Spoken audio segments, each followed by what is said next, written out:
भी भगवान ने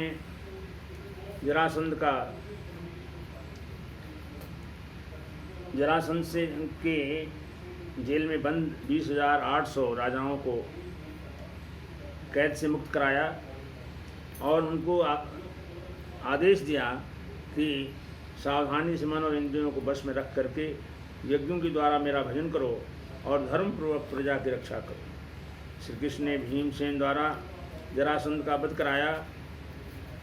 भीमसेन और अर्जुन के साथ इंद्रप्रस्थ को चल दी।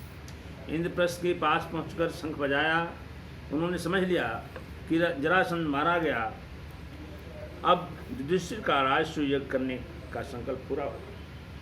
बोल वृंदावन बिहारी लाल की जय।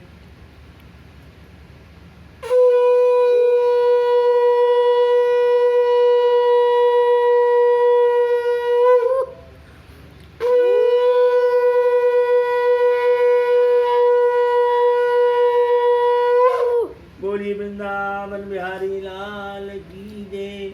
आनंद कंद भगवान की जय।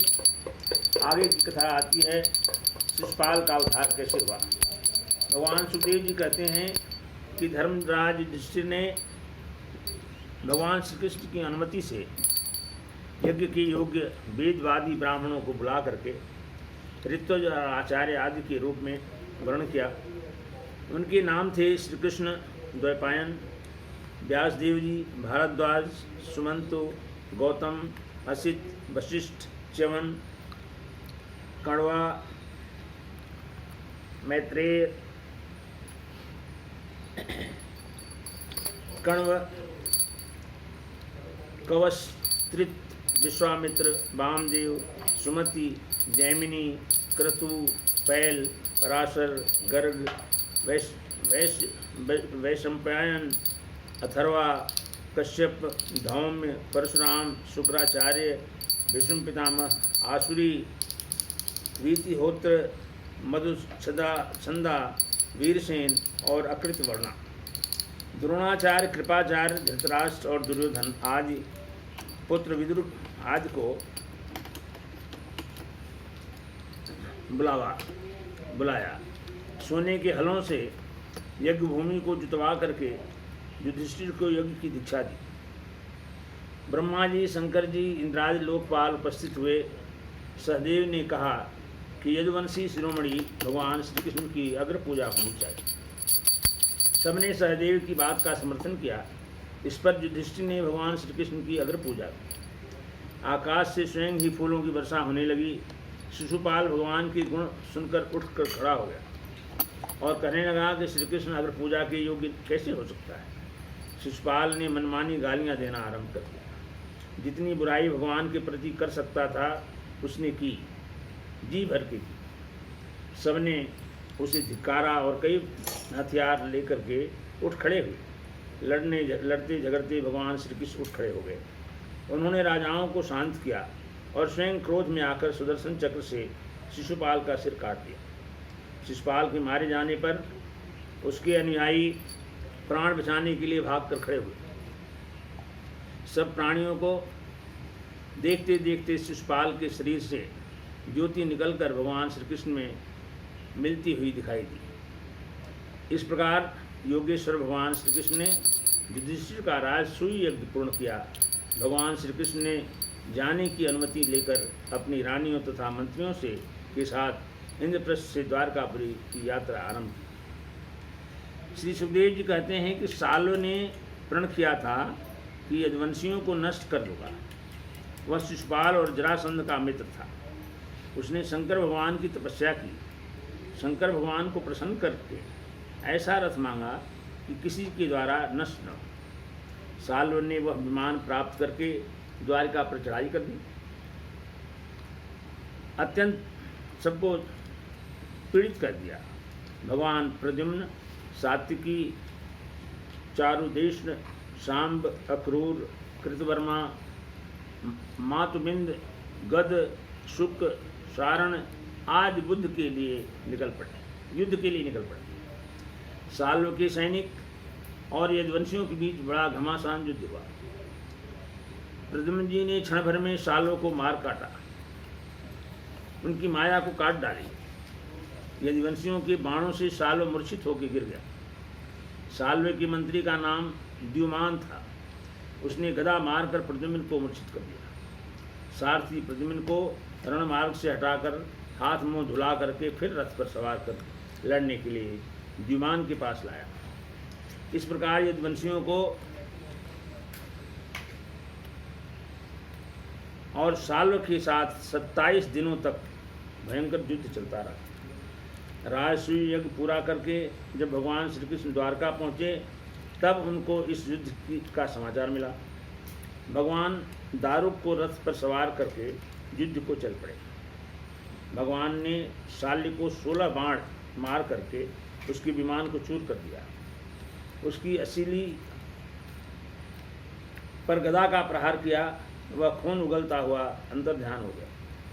एक आदमी का वेश धारण करके भगवान के पास आकर कहने लगा कि साल्व तुम्हारे पिता को बांध कर ले गया है। थोड़ी देर बाद मायावी साल्व वासुदेव जी के रूप में एक आदमी को लेकर आया। भगवान को ज्ञात हुआ कि यह मायावी वासुदेव का रूप बनाकर आया है।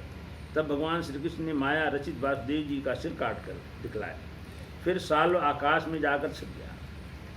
भगवान ने चक्र द्वारा उस साल्व के सिर को धड़ से अलग कर दिया।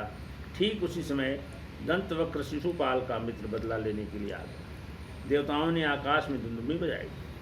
श्री सुखदेव जी कहते हैं कि शिशुपाल, साल्व और पौंड्रुक के मारे जाने पर मित्रता का ऋण चुकाने के लिए दंतवक्र अकेला पैदल युद्ध भूमि में धमका। भगवान श्री कृष्ण को आते देख करके हाथ में गदा लेकर रथ से कूद पड़ा। दंतवक्र ने कहा, हे कृष्ण, तुम मेरे मामा के लड़के हो। आज मैं तुम्हें अपनी गदा से चूर चूर करके कर डालूंगा। भगवान ने गदा को उसके वक्षस्थल पर ऐसी चोट मारी कि दंतवक्र का कलेजा फट गया। मुंह से खून उगलने लगा। अंत में जमीन पर गिर। वक्षस्थल क्या होता है? वक्षस्थल छाती। दंतवक्र का कलेजा फट गया, मुंह से खून उगलने लगा।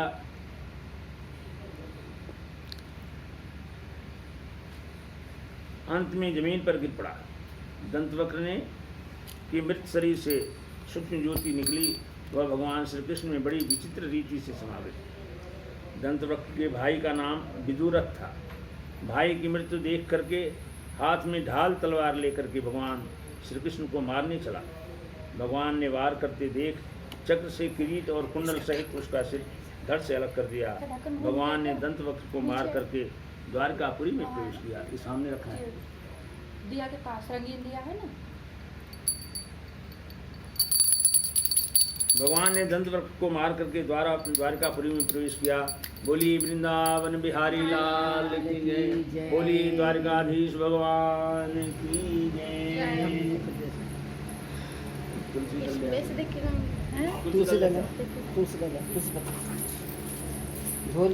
तत्काल बलराम जी ने सुना कि कौरवों और पांडवों के बीच युद्ध की तैयारी हो रही है। वे तीर्थों में स्नान के बहाने द्वारकापुरी से चल दी। प्रभास क्षेत्र में स्नान किया। वे पृथु तक, बिंदुसार, चित्रकूट, सुदर्शन तीर्थ, ब्रह्म तीर्थ, चक्र तीर्थ और सरस्वती तीर्थ और वैमिसारण्य क्षेत्र गए। बलराम जी ने देखा कि रोमहर्षण जी सूत जाति में उत्पन्न होने पर ब्राह्मणों से ऊंचे आसन पर बैठ गए। न उठकर स्वागत किया और न हाथ जोड़कर प्रणाम किया। इस कारण बलराम जी को क्रोध आ गया। उन्होंने अपने हाथ में स्थित कुश को की नोक से प्रहार कर दिया। वह तुरंत मर गया। ऋषियों ने कहा, बलराम जी इलवल को का पुत्र बलवल का नाम का भयंकर राक्षस, वह प्रत्येक पर्व पर आ जाता है और पीठ, खून, निष्ठा, मूत्र और मांस की वर्षा करने लगता है। बलराम जी ने उसे ललकारा। हाथ में त्रिशूल लिए दिखाई पड़ा। बलराम जी ने मूसल और हल का स्मरण किया। दोनों शस्त्र तुरंत आ गए। बलराम जी ने हल से खींच कर फौरन मूसल कसकर सिर पर मार जमाया।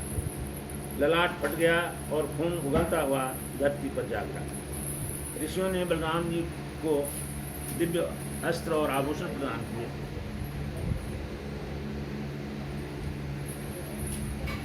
अंत में जिस दिन रणभूमि में भीमसेन और दुर्योधन गदा युद्ध कर रहे थे, उसी दिन बलराम जी उन्हें रोकने के लिए कुरुक्षेत्र में आ गए। युधिष्ठिर, नकुल, सहदेव, भगवान श्री कृष्ण और अर्जुन ने बलराम जी को प्रणाम किया। बलराम जी ने गदा युद्ध रोकने के लिए प्रयास किया, परंतु कोशिश व्यर्थ गई। तब बलराम जी द्वारकापुरी लौट आए। द्वारका में उग्रसेन आदि गुरुजनों तथा संबंधियों ने प्रेम से उनका स्वागत किया। श्री सुखदेव जी कहते हैं कि परीक्षित ब्राह्मण सुदामा भगवान श्री कृष्ण के परम मित्र थे। प्रारब्ध के अनुसार जो कुछ मिलता है था उसी से संतुष्ट रहते। उनके वस्त्र फटे पुराने थे। उनकी पत्नी भूख से दुर्बल हो गई थी।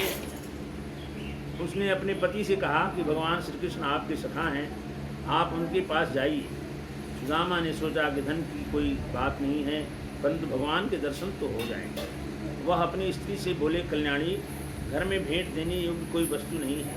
तब ब्राह्मणी ने पास पड़ोस के ब्राह्मणों के घर से एक मुट्ठी चीनी, एक मुट्ठी जोड़े मांग कर कपड़े में बांध कर भेंट के लिए पति को दी।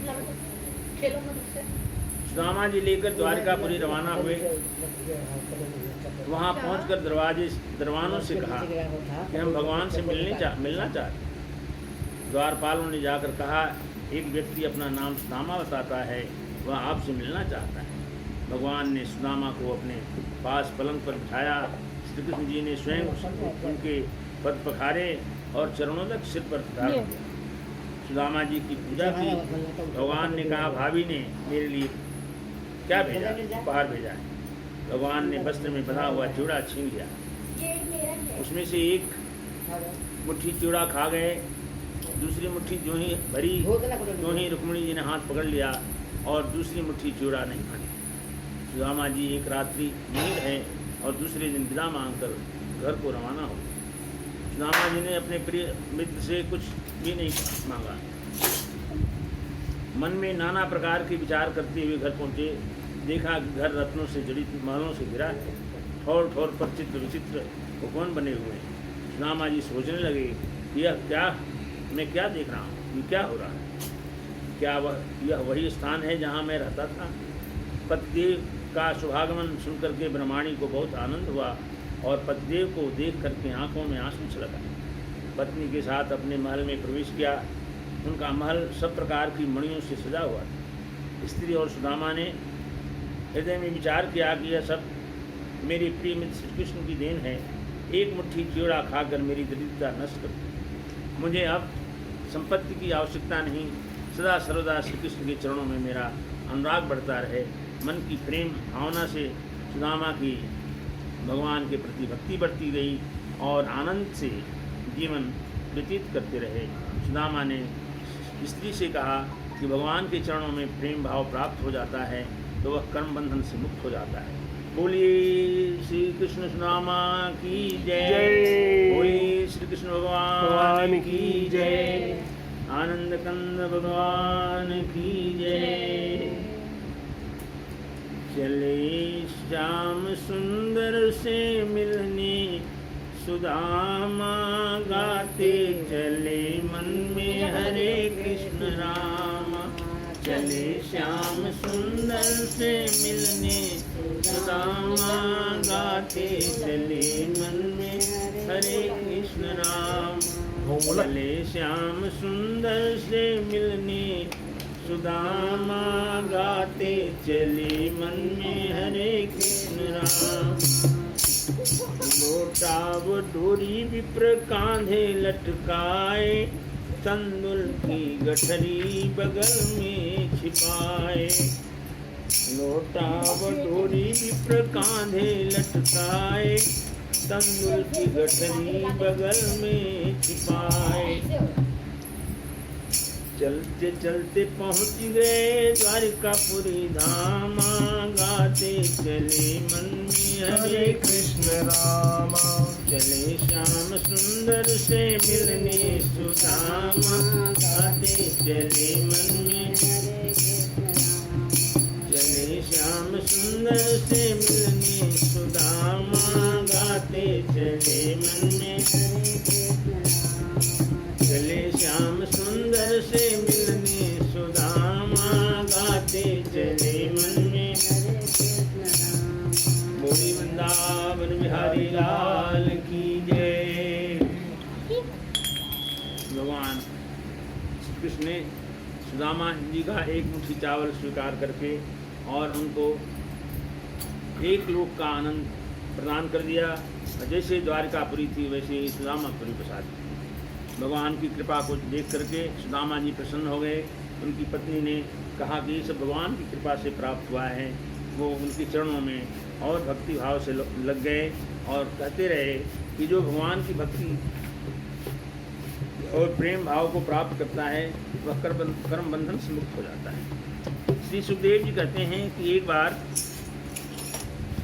सूर्य ग्रहण लगा। सब लोग कल्याण उद्देश्य से उपार्जन के लिए तीर्थ स्नान करने कुरुक्षेत्र। उनमें अक्रूर, वसुदेव, उग्रसेन, गद, प्रद्युम्न, सांब आदि अन्य यदुवंशी पापों का नाश करने के लिए कुरुक्षेत्र आए हुए थे। उन्होंने ब्राह्मणों को गोदान, वस्त्रदान तथा वस्त्राभूषण प्रदान किए। फिर मिलना भेंटना शुरू किया। नंद बाबा के साथ गोपियाँ जो चिरकाल से भगवान के दर्शन के लिए उत्कंठित थीं कुरुक्षेत्र में आई। सभी के हृदय कमल खिल उठे और एक दूसरे की भुजाओं में भर करके हृदय से लगा। उनके नेत्रों से आंसुओं की झड़ी लगी। भगवान श्री कृष्ण और बलराम ने माता जसोदा और पिता नंद बाबा जी के हृदय से लगा करके उनके चरणों में प्रणाम किया। जब भगवान ने देखा कि गोपियाँ मुझसे मिलने को व्याकुल हो रही हैं, तब श्री कृष्ण उनके पास एकांत में गए, उनको हृदय से लगाया और कुशल मंगल पूछा। हम लोग शत्रुओं का विनाश करने के लिए ब्रज से बाहर चले आए। हम लोगों को आपका प्रेम हमेशा याद आता रहता है। हम लोग आपको सपने में नहीं भूले। इस प्रकार गोपियों को आत्मज्ञान की शिक्षा दी। उसी उपदेश के बार बार स्मरण से गोपियों का जीवन कोश लिंग शरीर नष्ट हो गया और भगवान से एक हो गई। भगवान को सदा सर्वदा के लिए प्राप्त हो गई। अंत में सब लोगों ने अपने स्थानों के लिए प्रस्थान किया। बोली वृंदावन बिहारी लाल की जय। श्री सुखदेव जी कहते हैं कि जब सब लोग आपस में बातचीत कर रहे थे, तभी द्रौपदी भी पटरानियों से उनके विवाहों का विवरण पूछ रही थी। रुक्मिणी जी ने कहा, द्रौपदी, जरासंध आदि राजा मुझे चाहते थे कि मेरा विवाह शिशुपाल से हो जाए, परंतु भगवान मेरा विवाह शिशुपाल से करने से पहले ही मुझे वहाँ से हर ले आए, जैसे सिंह बकरियों के झुंड से बकरी को छीन ले जाता है। सत्यभामा ने कहा कि मेरे पिता ने अपने भाई प्रसेन के वध का कलंक भगवान पर लगाया था। उन्होंने कहा कि प्रसेन को इन्होंने मरवा दिया और जो समंतक मणि थी ये इन्होंने चुरा लिया है। तो सत्यभामा जी बता रही हैं कि मेरे पिताजी ने अपने भाई प्रसेन के वध का कलंक भगवान पर लगाया। भगवान ने मेरे पिता जामवंत पर विजय प्राप्त की। वह रत्न लाकर मेरे पिता को देने लगे। मेरे पिता मिथ्या कलंक लगाने के कारण डर गए थे और समंतक मणि के साथ पिताजी ने भगवान श्री कृष्ण के साथ मेरा विवाह किया। जामवंत जी ने कहा कि मेरे पिता को मालूम न था कि ये भगवान राम ही भगवान श्री कृष्ण के रूप में आए हैं। इस कारण 27 दिन लड़ते रहे। अंत में मालूम पड़ने पर उन्होंने मेरा विवाह श्री कृष्ण जी के साथ कर दिया और समंतक मणि उपहार में दी। कालिंदी में की बात आ रहे हैं। हाँ, इन्होंने पुरानी कहानियाँ हैं, वो द्रौपदी जी को समझा रहे हैं। द्रौपदी जी आई, वहाँ सब लोग वहाँ तीर्थ स्थान में गए थे, तो वहाँ द्रौपदी जी सब लोग आए थे। तो उन्होंने पूछा, भाई अपनी अपनी शादी की बात बताओ, आप लोग शादी कैसे हुई, क्या हुआ। अच्छा। तो सब लोग अपनी अपनी कहानी द्रौपदी जी को सुना। जामवंती जी कहती हैं कि 27 दिन तक लड़ते रहे। अंत में मालूम पड़ने पर उन्होंने मेरा विवाह श्री कृष्ण के साथ कर दिया और समंतक मणि उपहार में दे दिया। कालिंदी ने कहा, द्रौपदी, भगवान को मालूम था कि मैं उनको प्राप्त करने के लिए तपस्या कर रही थी। तब वे अपने सखा अर्जुन के साथ यमुना तट पर आए, मुझको स्वीकार कर अपने साथ विहार कर ले गए। मित्रविंदा ने कहा, द्रौपदी, मेरा स्वयंवर हो रहा था, तब भगवान ने सब राजाओं को हराकर मुझको प्राप्त कर लिया, फिर द्वारिका में लाकर मेरे साथ विवाह कर दिया। सत्या ने कहा, द्रौपदी, मेरे पिता ने प्रण किया था कि जो इन तीखे सींग वाले 7 बैलों को नाथ कर मेरे पास लाएगा, उसके साथ अपनी पुत्री का विवाह करूंगा। भगवान ने उनकी प्रतिज्ञा पूरी की तथा मेरे साथ विवाह कर मुझे द्वारिका ले आए। भद्र जी ने कहा कि द्रौपदी, भगवान मेरे मामा के पुत्र थे, मुझको भगवान से प्रेम था। पिताजी ने उनका स्वागत कर मेरा विवाह उनके साथ कर दिया। लक्ष्मणा जी कहती हैं कि द्रौपदी, जैसे मछली को भेजकर अर्जुन ने आपको प्राप्त किया था, उसी प्रकार भगवान ने मत्स्य को भेज करके मुझको प्राप्त किया, मुझको द्वारिका ले आए। रोहिणी जी ने कहा, मछली। रोहिणी जी ने कहा कि भगवान श्री कृष्ण ने भौमासुर को हराया, उसके यहाँ 16,000 कन्याएं कैद थी। भगवान उन कन्याओं को द्वारिका ला करके सबको अपनी दासी बना लिया तथा उनके साथ विवाह कर दिया। हमने पूर्व जन्म की सबकी आसक्ति छोड़ करके कोई बहुत बड़ी तपस्या की होगी, तभी तो हम इस जन्म में आत्माराम भगवान श्री कृष्ण की गृह दासियां बनी। बोली वृंदावन बिहारी लाल की जय। श्री सुखदेव जी कहते हैं कि वसुदेव जी ने यज्ञ की दीक्षा ले ली। वासुदेव जी को देवकी आदि 18 स्त्रियों के साथ अभिषेक कराया गया। वासुदेव जी को मृग चर्म धारण कराया गया। ऋतुजों ने धर्मपूर्वक और विधिपूर्वक यज्ञ कराया। फिर अंत में सबको भोजन कराया। दक्षिणा में गायें, आभूषण, वस्त्र आदि देकर सम्मानित किया। इसके बाद बहुमूल्य आभूषण, रेशमी कपड़े, नाना प्रकार के उत्तम भोजन, उत्तमोत्तम सामग्रियां और भोगों से नंद बाबा और बंधु बांधवों को खूब तृप्त किया। वसुदेव जी, उग्रसेन, श्री कृष्ण, बलराम जी, उद्धव आदि ने अलग अलग भेंट की। फिर नंद बाबा अपने ब्रज को रवाना। भगवान श्री कृष्ण ने भी द्वारका के लिए तैयारी की। श्री सुखदेव जी कहते हैं कि वासुदेव जी के वचन सुन करके श्री कृष्ण ने कहा, पिताजी, हम तो आपके पुत्र ही हैं, हमें लक्ष्य कर ब्रह्म ज्ञान का उपदेश दिया। आपकी एक एक बात युक्ति मानते हैं। संपूर्ण चराचर जगत आप आपने जैसा कहा वैसा ही मानते हैं। सबको ब्रह्म रूप समझना चाहिए। वैसे ही आत्मा में भी उपाधियों के भेद से नाना प्रकार के तत्व प्रतीत होते हैं। इस दृष्टि से आपका कहना ठीक है। देवकी ने कहा कि भगवान श्री कृष्ण, आप योगेश्वरों के भी ईश्वर हैं। मैंने सुना आपने गुरु संदीपनी के पुत्रों को यमपुरी से बाहर लाकर उन्हें दे दिया, इसलिए मेरी भी अभिलाषा पूर्ण करिए। अब वसुदेव जी, देवकी जी भगवान कृष्ण की लीलाओं को जब देख लिए तो देखे कि तो साक्षात भगवान हैं। और उन्होंने ये भी सुना कि अपने गुरु संदीपन के मरे हुए पुत्र को ला करके गुरु माता को दर्शन कराया। तो इनके भी 7 पुत्र मारे गए, 6 पुत्र मारे गए थे। 7वां तो देवी थी, 8वां ये स्वयं थे। तो उन्होंने कहा कि बेटा, मैं भी पुत्रों के वियोग से दुखी हूँ, बच्चों का बाल्य सुख नहीं प्राप्त किया, पुत्र सुख प्राप्त नहीं किया। देवकी जी ने कहा, भगवान श्री कृष्ण, आप योगेश्वरों के भी योगेश्वर हैं। मैंने सुना आप गुरु संदीपनी जी के पुत्रों से को यमपुरी से ला करके उन्हें दे दिया, इसलिए मेरी भी अभिलाषा पूर्ण करो। माता देवकी की बात सुनकर भगवान श्री कृष्ण और बलराम योग माया का आश्रय लेकर के सुतल लोक में गए। वहाँ बलि ने देखा, उसने उठकर भगवान के चरणों में प्रणाम किया, उनके पांव पखार कर उनका चरणोदक सिर पर धारण किया। भगवान श्री कृष्ण ने कहा, दैत्यराज, स्वयंभू मनवंतर में प्रजापति मरीच की स्त्री पूर्णा के गर्भ से 6 पुत्र हुए। वे सभी देवता थे। वे यह कहकर कि ब्रह्मा जी ने अपनी पुत्री के समागम करने के लिए उद्यत हुए थे, हंसने लगे। किसी परिहास रूप अपराध के कारण उन्हें ब्रह्मा जी ने श्राप दे दिया था और वे असुर योनि में हिरण्यकश्यप के पुत्र के रूप में उत्पन्न हुए। अब योग माया ने उन्हें वहाँ से लाकर के देवकी के गर्भ में स्थापित किया। ये कहानी देवता लोग थे और ब्रह्मा जी की कहानी आई है। ब्रह्मा जी की जब कन्या उत्पन्न हुई, वो बड़ी हुई तो ब्रह्मा जी ही उस पर कन्या पर मोहित हो गए थे और ये देवता लोग उनके ऊपर हंसने लगे कि आप क्या कर रहे हैं, और उस अपमान से ब्रह्मा जी ने फिर उनको श्राप दे दिया कि तुम लोग राक्षस हो जाओ। तो वो जा कर के 6 हिरण्यकशिपु के पुत्र बने और समय आने से फिर वही देवकी जी के गर्भ से उत्पन्न हुए। कंस ने उनको मार डाला, वे पुत्र आपके पास हैं।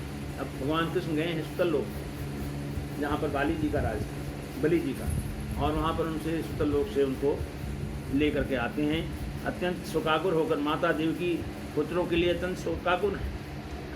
हमारी माता का शोक दूर करने के लिए यमराज के पास जाएगा, कौन सुतल लोक में जाएगा, अलग अलग होता है। सुतल लोक यमराज के लोकल जैसे यमराज के कौन सी किस योनि का है, कहाँ जाना है, उसको निर्णय करते हैं और उसके हिसाब से उसको भेज देते हैं। तो चूँकि ये भगवान के परिवार के थे तो इनको इन लोगों ने मारा नहीं जान से, या इनको दूसरी योनि में नहीं भेजा और उनको सुतल लोक में स्थिर कर दिया। जैसे बलि मारे गए थे लेकिन उनको भगवान ने पुनः न जन्म न दे करके उनको सुतल लोक का अधिपति बना दिया। तो ये 6 पुत्र जो माँ देवकी के थे वो भी वहाँ से सुतल लोक में जाके निवास कर रहे थे। तो जब माता देवकी पुत्रों के वियोग में दुखी हुई और भगवान को जब प्रार्थना किया तो माता का शोक दूर करने के लिए ये भगवान श्री कृष्ण और बलराम जी सुतल लोक गए और बलि राजा से प्रार्थना किया कि हमारी माता पुत्रों के वियोग में दुखी हैं, तो हम उनका दुख दूर करने के लिए यहाँ आए हैं। उनके नाम स्मर, उद्रित, परिव्यंग, पतंग, क्षुद्रभृत और ऋणी है। उन्हें मेरी कृपा से सद्गति प्राप्त होगी। बलि ने उनकी पूजा की।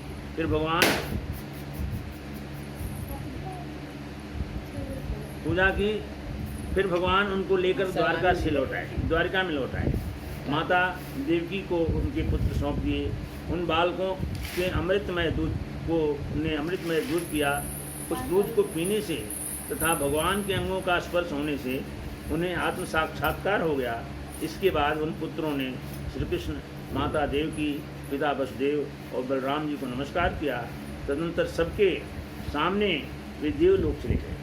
देवलोक से देवता थे वो इस गति को प्राप्त हुए थे। भगवान के आशीर्वाद से उनको देवलोक प्राप्त हुआ। देवकी देखकर चकित हो गई कि मरे हुए आए बालक फिर चले गए। यह सोचा कि भगवान की लीला कौशल है। श्री सुखदेव जी कहते हैं कि एक बार अर्जुन यात्रा करते हुए प्रभास क्षेत्र पहुँचे। वहाँ सुना कि प्रभास क्षेत्र पहुँचे। वहाँ सुना कि बलराम जी मामा की पुत्री सुभद्रा का विवाह दुर्योधन के साथ कराना चाहते हैं। वसुदेव और श्री कृष्ण आज सहमत नहीं थे। तब अर्जुन के मन में सुभद्रा को पाने की लालसा जगी। वे त्रिदंडी वैष्णव का वेश धारण करके द्वारिका पहुँचे। अर्जुन सुभद्रा को प्राप्त करने के लिए चार माह तक वहीं रहे।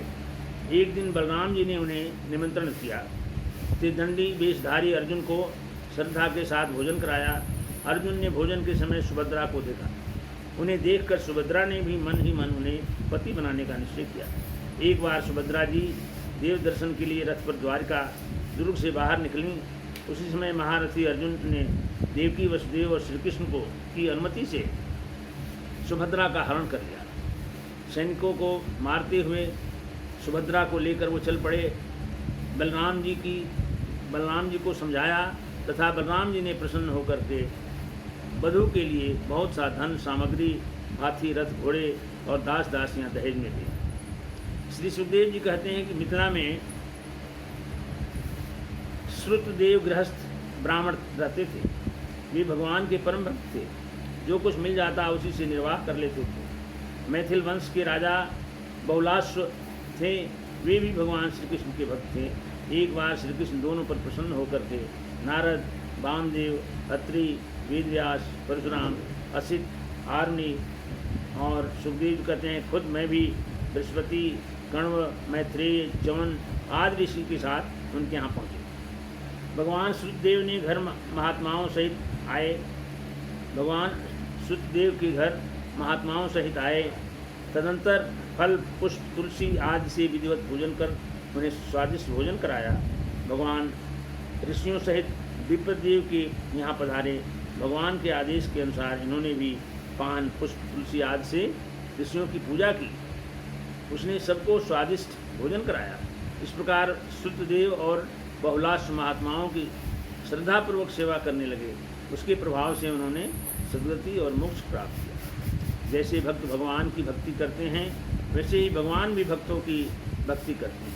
वे दोनों भक्तों को प्रसन्न करने के लिए कुछ दिनों तक मिथिलापुरी में रहे और उन्हें साधु पुरुषों के मार्ग का उपदेश किया और द्वारका लौट गए।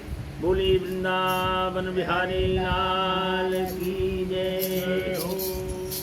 श्री राम जय राम जय जय राम। श्री राम जय राम जय जय राम। श्री राम जय राम जय जय राम। श्री राम जय राम जय जय राम। श्री राम जय राम जय जय राम। श्री राम जय राम जय जय राम। श्री राम जय राम जय जय राम। श्री राम जय राम जय जय राम। बोली वृंदावन बिहारी लाल की जय। अब कन्हैया जी सुदामा जी का एक भजन गाते हैं कि अरे द्वारपालो कन्हैया से कह दो घर पे सुदामा गरीब आ गया है। अरे द्वारपालो कन्हैया से कह दो मिलने सुदामा गरीब आ गया है। भटकते भटकते न जाने कहाँ से दर पे तुम्हारे गरीब आ गया है। अरे द्वारपालो कन्हैया से कह दो मिलने सुदामा गरीब आ गया है।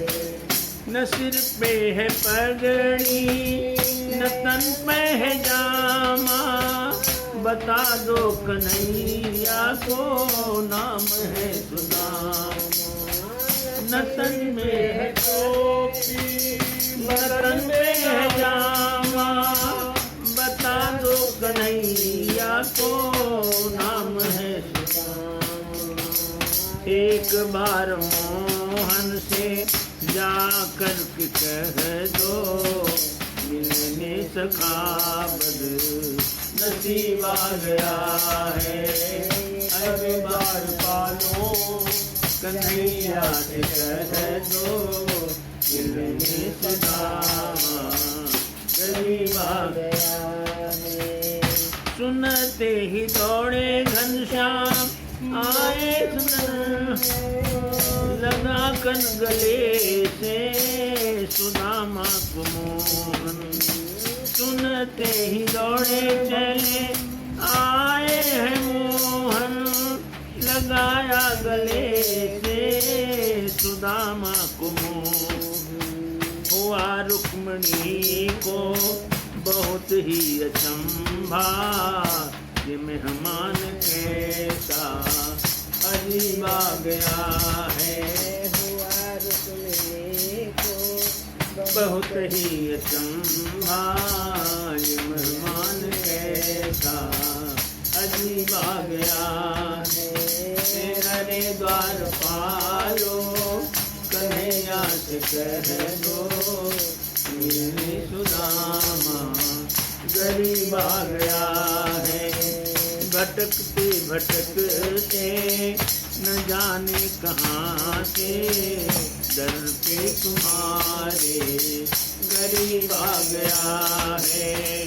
अरे द्वारपालो कन्हैया से कह दो मिलने सुदामा गरीब आ गया है। बरा बराबर पे अपने सुदामा बिठाए, चरण आंसुओं से श्याम ने धुलाए।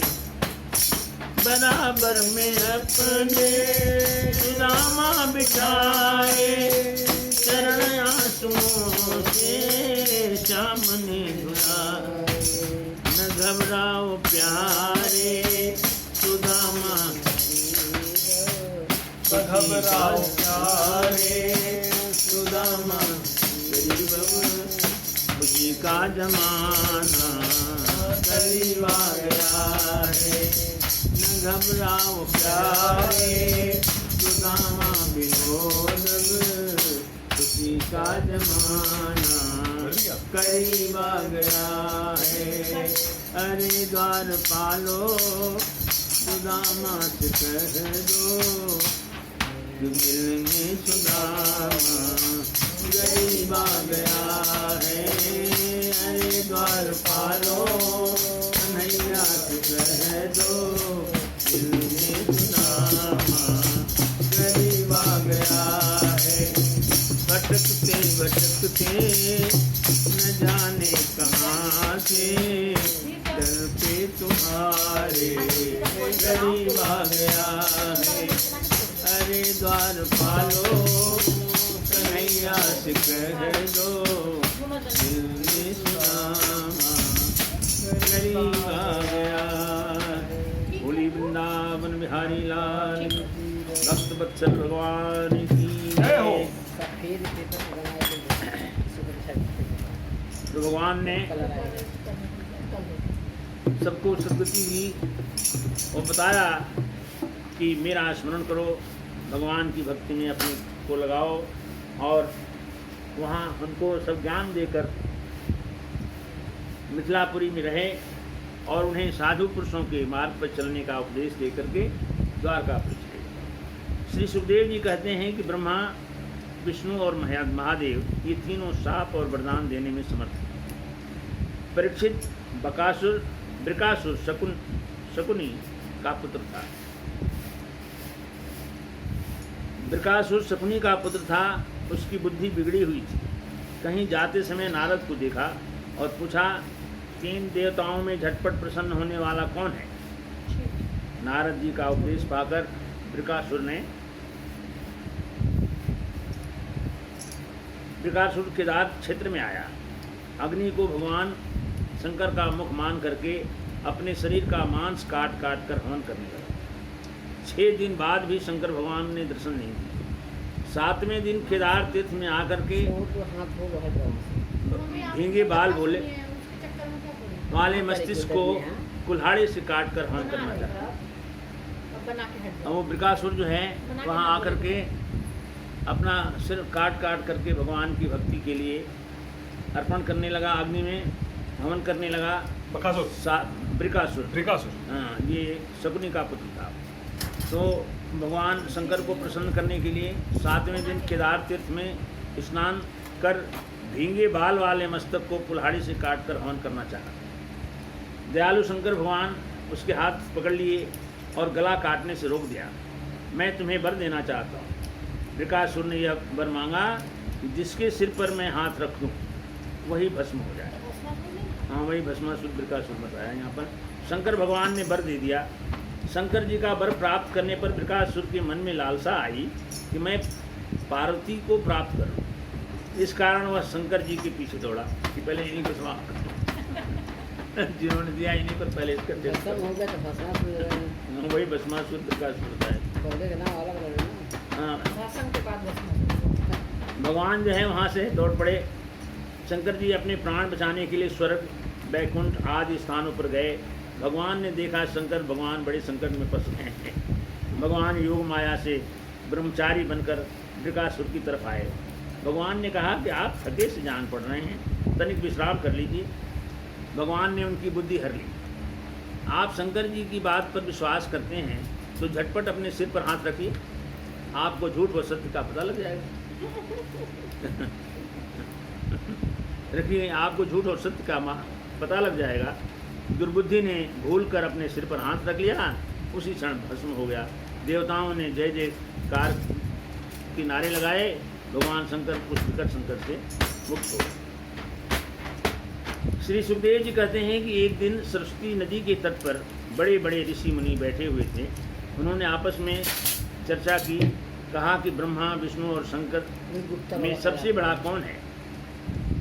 श्री यह जानने के लिए सबसे पहले ब्रह्मा जी के पास भृगु जी को भेजा। भृगु ने ब्रह्मा जी का तेज और धैर्य का परीक्षा करने के लिए न उन्हें नमस्कार किया, न उनकी स्तुति की। इन तीनों देवताओं की परीक्षा हो रही कि कौन सहनशील है, कौन उदार है।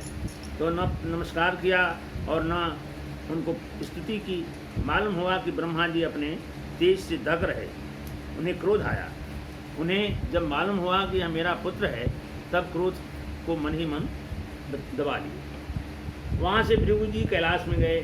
शंकर जी ने भृगु जी को आए देखकर आलिंगन करने को हाथ फैलाया, परंतु भृगु ने आलिंगन करना स्वीकार नहीं किया और कहा कि तुम लोक और वेद की मर्यादा का उल्लंघन करते हो। भृगु की यह बात सुनकर भगवान शंकर क्रोध के मारे तिलमिला उठे। त्रिशूल उठाकर मारना चाहा, परंतु भगवती सती ने उनके चरण पकड़ लिए और क्रोध को शांत कराया। अब महर्षि भृगु भगवान विष्णु के वैकुंठ में पहुँचे। उस समय भगवान विष्णु लक्ष्मी जी के साथ उनकी गोद में सिर रख करके लेटे हुए थे। भृगु जी ने जाकर उनके वक्षस्थल पर एक लात मारी। भगवान विष्णु लक्ष्मी की सहित उठ बैठे और सैया से नीचे उतरकर उन्हीं को प्रणाम किया, सिर झुकाया। भगवान ने कहा, भगवान आपका स्वागत है। आपके हाथों से भृगु के पैर सराहने लगे अपने हाथों से और कहा कि आपके पैरों से चिन्हित मेरे वक्षस्थल पर लक्ष्मी जी सदा निवास करती। भृगु जी वहाँ से मुनियों के संग में आए। भृगु ऋषि कब रखे पाँव उनके अवस्थल पे? ये परीक्षा लेने के लिए कि इन तीनों देवों में कौन बड़ा है। ये कब रखे थे? ये कथा है। पहले उसमें ऋषि मुनि लोग इकट्ठा हुए, वहाँ सब आपस में चर्चा करने लगे। तो ये हुआ कि भाई इन तीनों देवताओं में किसको महान माना जाए, किसको बड़ा माना जाए। तब भृगु जी बोले मैं परीक्षा लूँगा, पहले फिर बताऊँगा किसको पूछा जाए। तो ब्रह्मा जी के पास गए। ब्रह्मा जी के पहले ब्रह्मा जी के पास गए। ब्रह्मा जी जो है इनको देखे, तब ये न ब्रह्मा जी को नमस्कार किए, न उनका आदर किए, सम्मान किए। और ये ब्रह्मा जी को क्रोध आया। फिर ख्याल आया कि मेरा ही पुत्र है, चलो कोई बात नहीं। ब्रह्मा जी शांत हो गए। अब ये शंकर जी के पास गए। शंकर जी बैठे हुए थे। शंकर भगवान ने इनको देखा कि देख करके खड़े हो गए। शंकर भगवान और इन्होंने भगवान शंकर जिनको आलिंगन करना चाहे कि एक इसकी मासी हैं, बड़े हैं, चलो मैं इनको प्रणाम कर लें, उनका स्वागत कर ले, गले मिल लें। तब ये बोले नहीं, मैं तुमसे नहीं मिलूँगा, तुम कुबेश, मतलब उनके लिए अब सब कहा, और अमंगल वेशधारी तुम मेरे से मिलने लायक। अब इतने में शंकर जी को क्रोध आ गया। उन्होंने अपना त्रिशूल उठाया। पार्वती जी ने फिर उनके चरण पकड़ लिए, नहीं ब्राह्मण देवता पर कृपा करिए। और अब वहाँ से फिर वो दो परीक्षा थी, उन्होंने ले ली। तीसरा वैकुंठ लोक में आए। वहाँ भगवान विष्णु माँ लक्ष्मी के गोदी में सिर रख के सो रहे थे। उन्होंने जाते उनके वक्षस्थल पर जोर से चोट मारी। भृगु लात मारी। बताते हैं कि लात मारी तो उन्होंने भगवान अपने चरण पकड़ लिए। अरे भगवान, आपके पैरों में चोट तो नहीं लगी? हम यहाँ बता रहे हैं कि वो उठ के बैठ गए। लक्ष्मी जी सहित उनको प्रणाम किया, सम्मान दिया और कहा, भगवान मेरे वक्षस्थल में सदैव लक्ष्मी निवास करती है। इसलिए भृगु जी वहाँ मुनियों के सत्संग में वापस आए। ब्रह्मा विष्णु शिव के यहाँ जो अनुभव हुआ वह सबको कह सुनाया। भगवान विष्णु को ही सर्वश्रेष्ठ माना। तब से हुआ विष्णु सबसे महान हैं, सहनशील हैं, उदार हैं, दानी हैं और इनको क्रोध नहीं आता, इसलिए भगवान विष्णु सबसे महान। सबको शराब दे देते हैं, उनको शराब दे देते। श्री सुखदेव जी कहते हैं कि द्वारकापुरी में एक ब्राह्मण के पुत्र होते ही मर जाया करता था। ब्राह्मण नहीं है ना, फर्क है ना उसका। नारद जी को कौन दिया था बंदर बनने का? बंदर बनने का भगवान ने। नारायण नहीं नारद जी का शाप में नारद जी ने शाप दिया था कि बंदर के बिना कोई काम नहीं। नारद जी ने भगवान को श्राप दिया क्योंकि नारद जी को भगवान की माया को देखना चाहते। एक बार नारद जी गए भगवान विष्णु के यहाँ और बड़ी प्रार्थना की, प्रभु आपकी बड़ी कृपा है और मैं सदैव आपका नाम नारायण नारायण जपता रहता हूँ और मैं त्रिलोकी में घूमता रहता हूँ, ये आपकी बड़ी कृपा है, लेकिन मैं आपकी माया का दर्शन करना चाहता हूँ। भगवान ने कहा कोई बात नहीं। उन्होंने असल में कहा था कि मैं काम पर विजय प्राप्त कर गया, ये बताने के लिए। हालांकि शिव जी के पास पहले गए थे। शिव जी ने कहा कि देखो ऋषि महर्षि, आप मुझसे तो कह दिए कि काम पर विजय प्राप्त कर गया हूँ, क्योंकि भगवान शंकर काम को जला दिए थे, रति को विधवा बना दिए थे, और तब से काम जो है महर्षियों पर असर नहीं करता था। लेकिन एक बार नारद जी ऐसे ही तपस्या कर रहे थे, तपस्या करते करते कामदेव आए और ये अपने मस्त रहे। बोले, इनके मन में घमंड हो गया कि वो काम आया और मैं काम से प्रभावित हुआ नहीं, मैं तो काम को जीत गया। अब ये बताने के लिए इस खुशी में शंकर भगवान के यहाँ गए। बोले कि प्रभु, मेरे पास तो काम आया था, आपने तो काम को जला दिया, लेकिन मेरे पास आया, मैं उससे प्रभावित नहीं हुआ और मैं काम पर विजय प्राप्त कर गया। भगवान शंकर ने समझाया कि महर्षि, ये बात मुझसे तो कह दिया, देखो ये भी विष्णु भगवान से जाके नहीं कहना। अच्छा, अब मतलब कहना था। हाँ, अब भगवान शंकर तो गुरु थे भाई, सही रास्ता बताया उनको कि भाई ऐसा बात नहीं करना। अहंकार वाली बात अब नहीं। अहंकार वाली बात थी, लेकिन ये माने नहीं। बोले कि मैं तो विष्णु भगवान के यहाँ हुआ था हूँ। जल्दी गए वहाँ तो भगवान के और कुशल क्षेम पूछे, कहो नारद कैसे हो, कहाँ से आ रहे हो, क्या है त्रिलोकी का समाचार सुनाओ। तो उन्होंने बोला भगवान, मैंने काम पर विजय प्राप्त कर लिया है, आपकी बड़ी कृपा है, और काम मेरे पास आया, मैं आपका नाम लेते रहा और काम को मैंने हर परास्त कर दिया। तो भगवान ने कहा इसमें अहंकार के अंकुर फूट रहे हैं। तो भगवान ने कहा कि ठीक है, बहुत बढ़िया, और त्रिलोक का समाचार सुनाओ, भाई तुम त्रिलोक में घूमते रहते हो। बोले प्रभु, सब आप कृपा है, आपकी लीला है, जहाँ होता वहाँ मैं चला जाता हूँ, तो मैं प्रभु आपकी माया को देखना चाहता हूँ। भगवान ने कहा ठीक है, दिखा देंगे कभी चले। अब भगवान ने सोचा कि यही अवसर है, इनको माया से भेंट करा देते हैं। भगवान ने एक सुंदर माया नगरी रची और बहुत बढ़िया सुंदर बाजार लगा दिया। जगह जगह के राजा महाराजा सब आ गए और एक सुंदर कन्या विश्वमोहिनी नाम रखा था, वो राजा की कन्या बना दिया उसको। ऋषि उधर पहुँचे तो देखे कि ये तो बहुत बड़ा राजा का स्थान है, महल है। तो वो पहले राजा के पास गए और राजा देखते ही इनका सत्कार किए। बोले कि महर्षि, बड़ी कृपा की आपने, अब ये कन्या का हम विवाह करना चाहते हैं, आप कृपा कर हमें बताइए कि इसके लिए हम क्या करें, अच्छा कर रहे हैं। हम क्या करें। तो भगवान ने वो महर्षि ने कहा कि राजन, मैं कन्या का हाथ देखूं।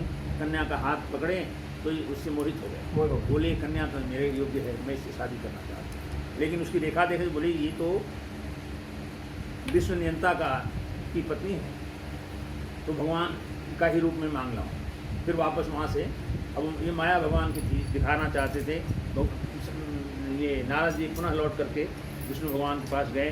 बोले प्रभु, मैं एक प्रार्थना लेके आया हूँ। बोले हाँ नारद कहो, कैसे यहाँ दोबारा आ गए।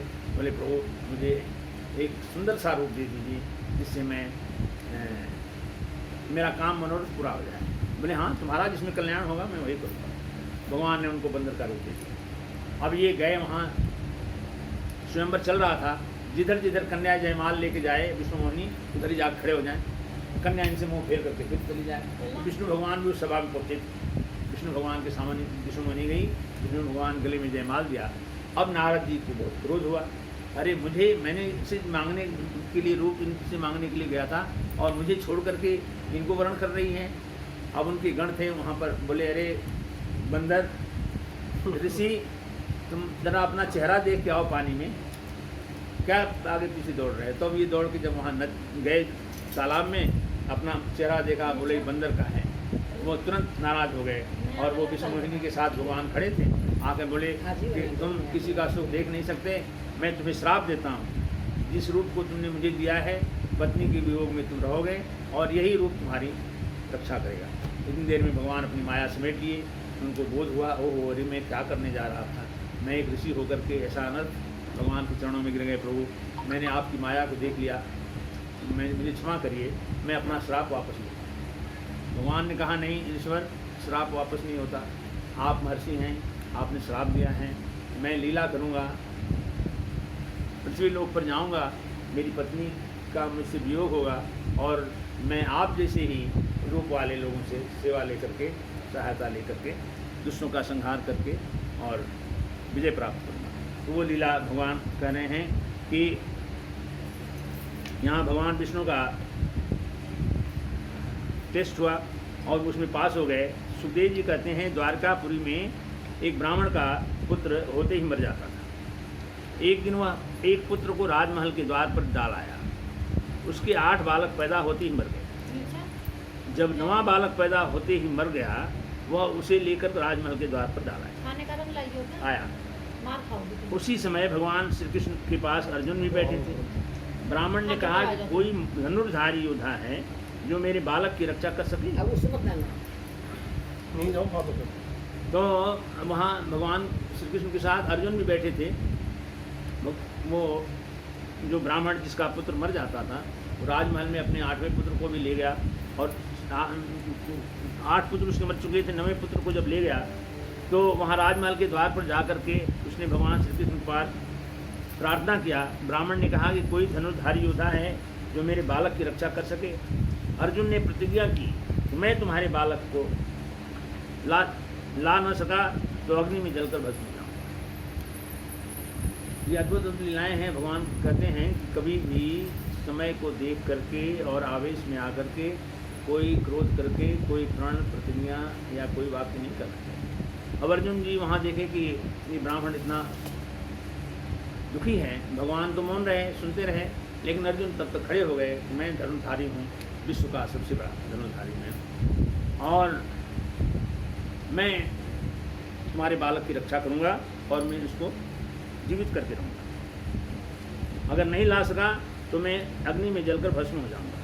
जब 10वां बालक हुआ तो अर्जुन ने बाणों का पिंजरा बनाकर उसमें रख दिया, परंतु वहाँ से भी बालक गायब हो गया।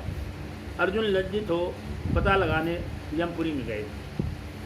वहाँ भी बालक का पता न लगा।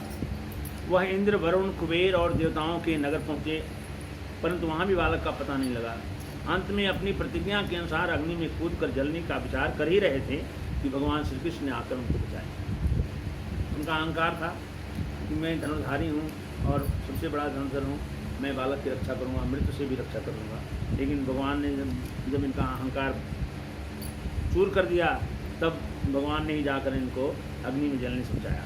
भगवान अर्जुन के साथ दिव्य रथ पर सवार होकर 7 द्वीप 7 समुद्रों को पार करते हुए घोर अंधकार में फंस गए। भगवान ने चक्र द्वारा अंधकार दूर किया, फिर जल में प्रविष्ट हुए। वहाँ शेष सैया पर लेटे हुए अष्टभुजाधारी आज पुरुष भगवान को देखा। महाविष्णु ने कहा, आओ, आप दोनों को देखने की इच्छा हो रही थी, इसी कारण बालकों का आकर्षण किया था। बोल रहे हैं कि आप दोनों को देखने की इच्छा हो रही थी, इसीलिए बालकों का आकर्षण करके मैं बालकों को मैं अपने पास ले लिया था।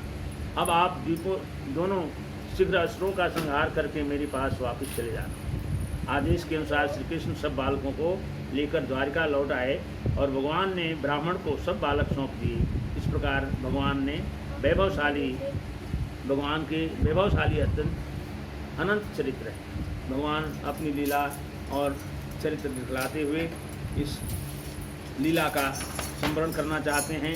श्री सुखदेव जी कहते हैं कि द्वारकापुरी में सब तरह से संपत्तियों से भरपूर थी। भगवान श्री कृष्ण 16,000 से अधिक पत्नियों के एकमात्र प्राण वल्लभ थे। जिनकी स्त्रियां थीं, जितनी स्त्रियां थीं उतने ही अद्भुत रूप धारण करके विहार करते थे। श्री कृष्ण जलाशयों को और नदियों की जल से में अपनी पत्नियों के साथ जल विहार करते थे। उस समय गंधर्व यश का गान करने लगते।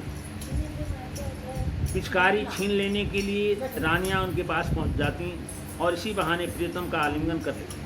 भगवान श्री कृष्ण उनके हाथ पर उनके साथ इस प्रकार विहार करते मानो कोई गजराज हथनियों से घिरकर उनके साथ क्रीड़ा कर रहा।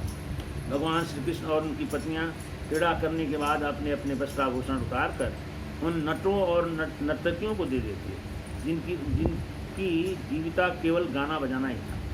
इस प्रकार भगवान विहार करते रहते।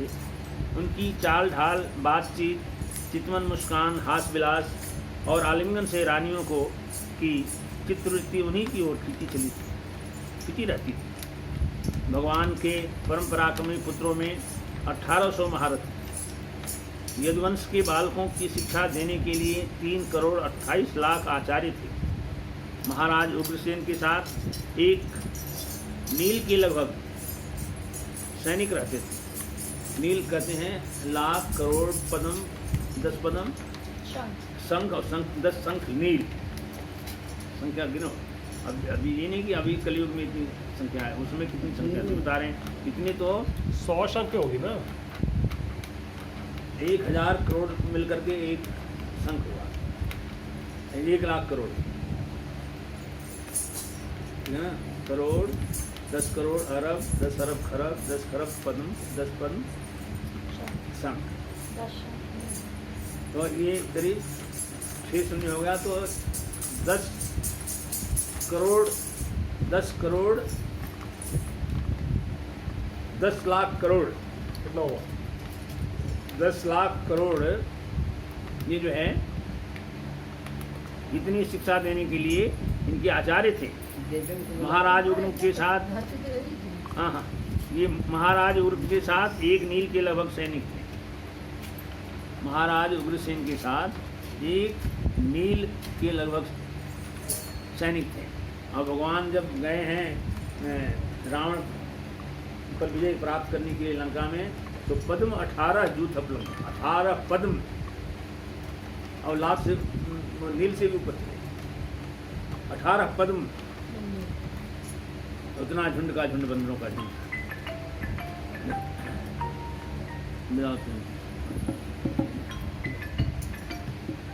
तो भगवान ने वे ही मनुष्यों को उत्पन्न करते हुए कहते हैं कि देवासुर संग्राम में भयंकर असुर मारे गए थे, वे ही मनुष्यों में उत्पन्न हुए और घमंड से जनता को सताने लगे। उनका दमन करने के लिए भगवान की आज्ञा से देवताओं ने ही यदुवंश में अवतार लिया था। उनके कुलों की संख्या 101 थी। उनका चित्त भगवान श्री कृष्ण में लगा रहता था। उन्हें सोने बैठने घूमने फिरने बोलने खेलने और नहाने धोने में शरीर की भी शुद्धि नहीं रहती। मनुष्य को चाहिए कि थोड़ा सा समय निकाल करके प्रतिदिन कीर्तन तथा भगवान कथा का श्रवण करने का अभ्यास करें। बोली वृंदावन बिहारी लाल की जय। श्री राम जय राम जय जय राम श्री राम जय राम जय जय राम श्री राम जय राम जय जय राम श्री राम जय राम जय जय राम। मंगल भवन मंगलहारी प्रभु दशरथ यदि दीन दयाल विरज संहारी हरहु नाथ मम संकट भारी। बालक ज्ञान बोधि बलहीना राखौ शरण नाथ जन दीना। बोली वृंदावन बिहारी लाल की जय। आनंद कंद भगवान की जय हो।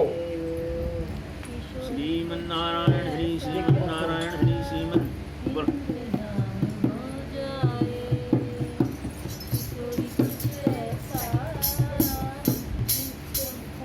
बोलो।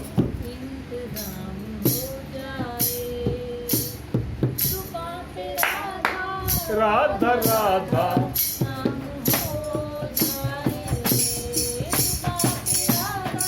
राधा राधा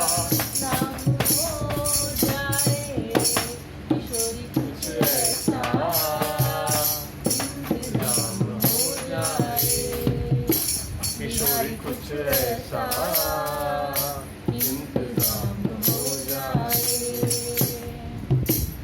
गिरते हुए जब भी मैंने तेरा नाम लिया है, गिरते हुए जब भी मैंने तेरा नाम लिया है, गिरने न दिया तूने मुझको थाम लिया है, गिरने न दिया तूने मुझको थाम लिया है।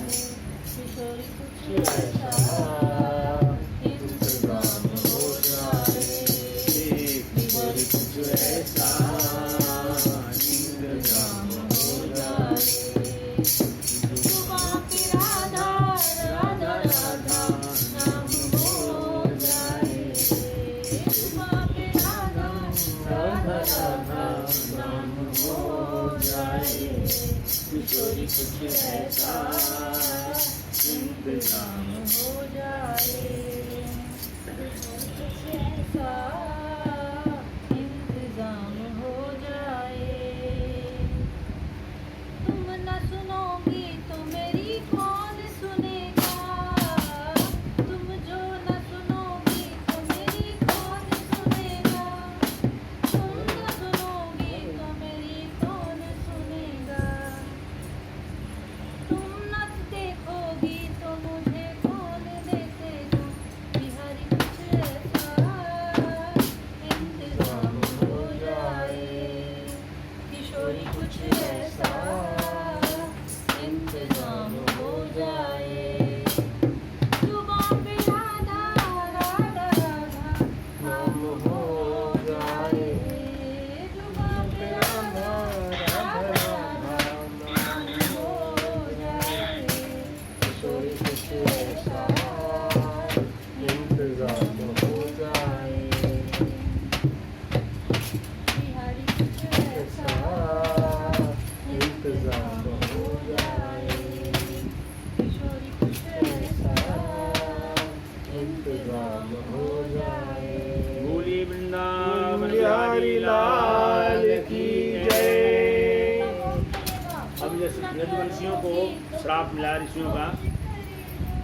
सुखदेव जी कहते हैं कि श्री कृष्ण ने बलराम और यदुवंशियों के साथ दैत्यों का संहार किया। बाद में कौरव पांडवों, श्री कृष्ण ने बलराम और यदुवंशियों के साथ दैत्यों का संहार किया।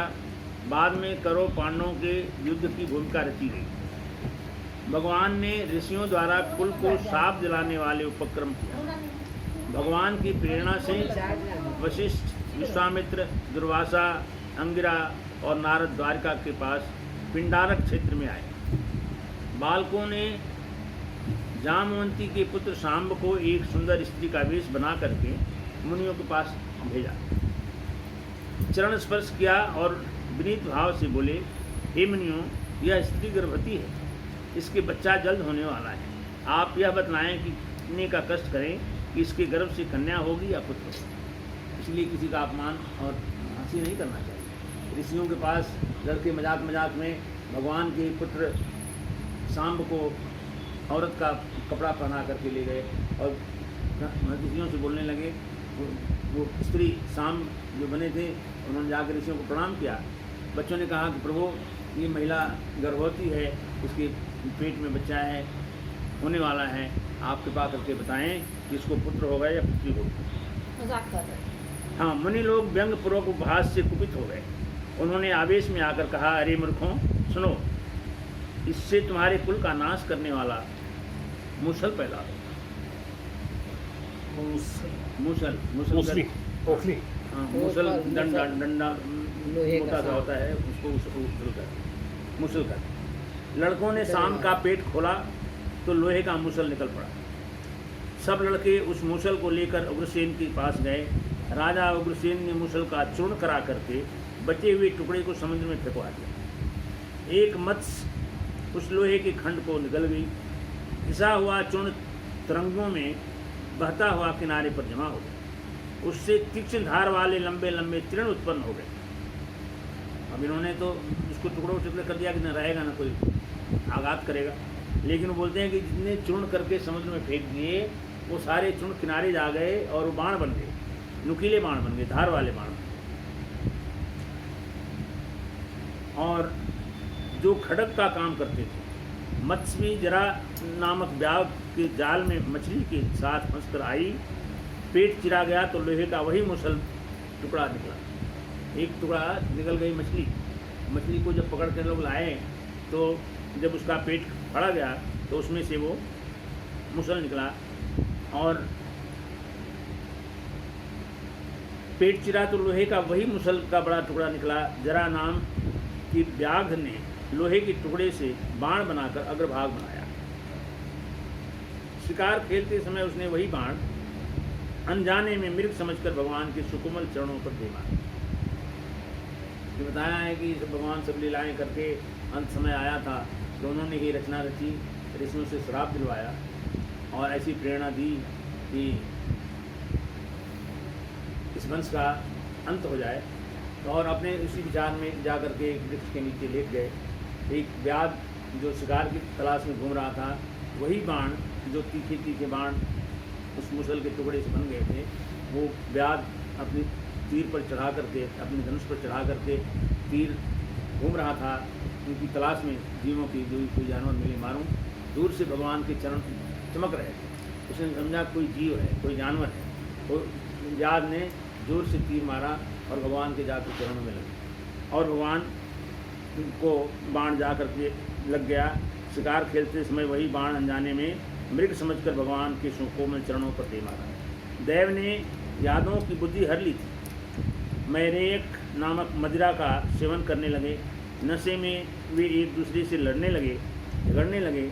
भगवान की माया से मूढ़ता बस पुत्र पिता का, भाई भाई का, नाती नाती का, चाचा भतीजे का आपस में खून करने लगे।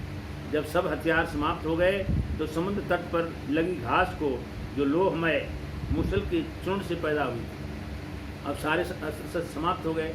तो वही किनारे, समुद्र किनारे तो द्वारिका ही है, वहाँ किनारे किनारे सब वो घास लगी थी और घास को उठा करके उन्होंने बाण बनाया। लोहमय मुसल के चूर्ण से जो पैदा हुई थी, उस एरक की घास को लेकर आपस में एक दूसरे का संहार करने लगे। भगवान श्री कृष्ण ने देखा कि समस्त यदुवंशियों का संहार हो गया है और बलराम जी ने समुद्र तट पर बैठकर मनुष्य शरीर छोड़कर परम धाम को चले गए हैं। तब भगवान ने पीपल के पेड़ के नीचे एक चबूतरे पर बैठकर चतुर्भुज का रूप धारण किया और विश्राम करने लगे। भगवान दाहिनी जांघ पर बायां चरण रख कर बैठे हुए थे। उसी समय जरा नाम के बहेलिये ने उनकी चरण को हिरण समझ का मुँह समझ करके प्रहार किया। अपने बाण से भगवान के चरण बीत दिया।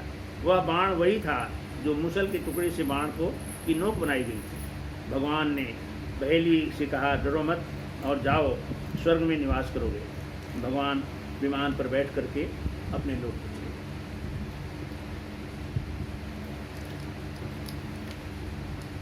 अपने धाम को चले गए। अपने सारथी दारुक को कह गए कि बचे हुए यदुवंशियों को और मेरी माता पिताजी को तथा सब परिवार वालों को लेकर अर्जुन के संरक्षण में इंद्रप्रस्थ चले जाना, क्योंकि एक सप्ताह में द्वारका समुद्र में डूब जाएगी। भगवान भविष्यवाणी कर गए। दारुक को कह गए कि मेरे माता पिताजी को और गोपियों को लेकर के तुम द्वारका वहाँ चले जाना, इंद्रप्रस्थ में चले जाना। वो गोपियाँ आ गई थी भगवान के साथ। हाँ, तो तीर मरने से अपने विमान आया, विमान पर बैठ करके अपने धाम को चले गए भगवान। और इधर देखे कि अभी एक यदुवंश समाप्त होना है, तो ये बता गए कि आज के 7वें दिन द्वारिका समुद्र में डूब जाएगी। तो द्वारिका डूब गई है। हमारे पुरातत्व विभाग ने बहुत खोज की इसके ऊपर। और भेंट द्वारका में जहाँ हम लोग गए थे, वो समुद्र का के बीच में से होकर जाना पड़ता है। तो भेंट द्वारका बहुत दूर एक टापू पर जैसे बना हुआ है। अच्छा। हाँ, वो वहाँ पर भगवान से मिलने के लिए सुदामा जी गए थे। वहाँ पर वही चावल का भेंट आज भी लगता है और चावल चढ़ाया जाता है, भगवान की पूजा होती है, आरती होती है, वही चावल प्रसाद होते हैं। बोल वृंदावन बिहारी लाल की जय। श्रीमन नारायण नारायण नारायण, श्रीमन नारायण नारायण नारायण, श्रीमन नारायण श्रीमन नारायण, श्रीमन नारायण नारायण नारायण, श्रीमन नारायण। बोली वृंदावन बिहारी लाल की जय। जय हो। रुक जाओ, क्या बात है? शाम को तो जाया करो। बिना कथा के नहीं हो जा सकती, बिना कथा के मिलाओ, मिलाओ। नहीं किया जा सकता। हमारे करते नहीं। गाँव में ऐसे तो जाती लेकिन आपसे नहीं हो पाएगा, उनका प्रहार पता चलता है। श्रीमन नारायण हरि, श्रीमन नारायण हरि, श्रीमन नारायण हरि। बोली वृंदावन बिहारी लाल की बोलो जय। बच्चा तुम लोगो। उद्धार करो भगवान, 214। उद्धार करो भगवान, तुम्हारी शरण पड़े। उद्धार करो भगवान तुम्हारी शरण पड़े। भव पार करो भगवान तुम्हारी शरण पड़े। भव पार करो भगवान तुम्हारी शरण पड़े। कैसे तेरा नाम गिनाए, कैसे तेरा नाम गिनाए, कैसे तुम्हारी लगन लगाए, कैसे तुम्हारी लगन लगाए। हृदय जगा दो ध्यान तुम्हारी शरण पड़े। हृदय जगा दो ध्यान तुम्हारी शरण पड़े। भव पार करो भगवान तुम्हारी शरण पड़े। उद्धार करो भगवान तुम्हारी शरण पड़े। भव पार करो भगवान तुम्हारी शरण पड़े। ये पंचभूतों को सुन सुन बातें, पंचभूतों को सुन सुन बातें। द्वार तेरे तक पहुँच न पाते, द्वार तेरे तक पहुँच न पाते। भटकत बीच जहान तुम्हारी शरण पड़े।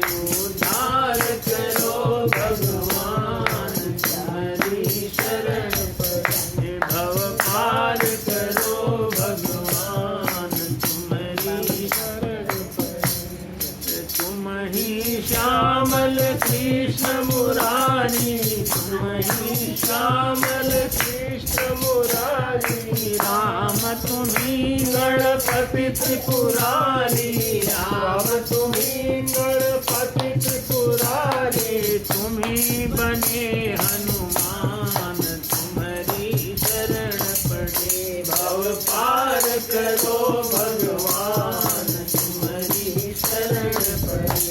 भव पार करो भगवान तुम्हारी शरण पड़े। उद्धार करो भगवान तुम्हारी शरण पड़े। ऐसी सुंदर ज्योति जगाना, ऐसी सुंदर ज्योति जगाना। हम दीनों को शरण लगाना, हम दीनों को शरण लगाना।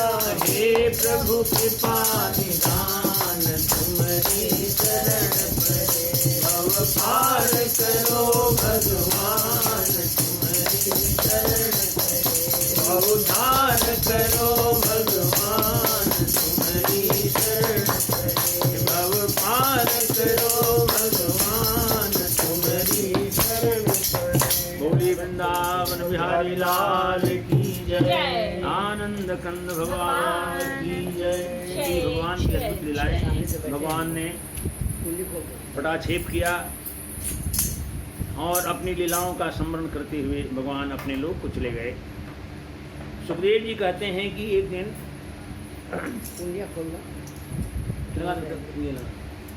कुछ लगा। सुखदेव जी कहते हैं कि एक दिन नारद जी वसुदेव जी के राजभवन में पधारे। नारद जी ने वसुदेव जी से कहा, सिद्धेश्वर राजा प्रियव्रत के वंश में हुए हैं, कि सिद्धेश्वर राजा प्रियव्रत के वंश में हुए हैं। स्वयंभू मनु के पुत्र प्रियव्रत के अनेग्र के नाभि और नाभि के ऋषभ देव हुए। इनके पुत्र कर्मकांड के प्रवर्तक तथा 9 सिद्धेश्वर नाम परम ज्ञानी एवं भगवत भक्त थे। एक दिन वसुदेव जी विदेहराज निमि के यज्ञ में जा पहुंचे। सबने उनका स्वागत किया और कहा कि आप जैसे महान भाव का दर्शन दुर्लभ है। वसुदेव जी ने भागवत धर्म को जानना चाहा। विदेहराज निमि ने कहा कि मोक्ष का मुख्य साधन भगवान के चरण कमलों की उपासना ही है। साधक मृत्यु भय से भी निवृत्त हो जाता है, जिससे जीवात्मा की बड़ी शांति मिलती है। ये सभी भागवत धर्म ही कहे जाते हैं। शरीर से, मन से, बाड़ी से, इंद्रियों से, बुद्धि से मनुष्य जो भी कर्म करे वह सब भगवान को अर्पण करता चले। तो ऐसा करने से संपूर्ण कर्म भागवत धर्म हो जाता है। भागवत धर्म भगवान की लीलाओं को सुनने, बोलने, स्मरण करने से प्राप्त होता है। ऋषभ के 100 पुत्र थे, उनमें सबसे बड़े राजर्षि भरत थे। इन्हीं के नाम से यह भूमिखंड जो पहले अजनाभ वर्ष कहलाता था, इसके बाद भारतवर्ष का नाम है।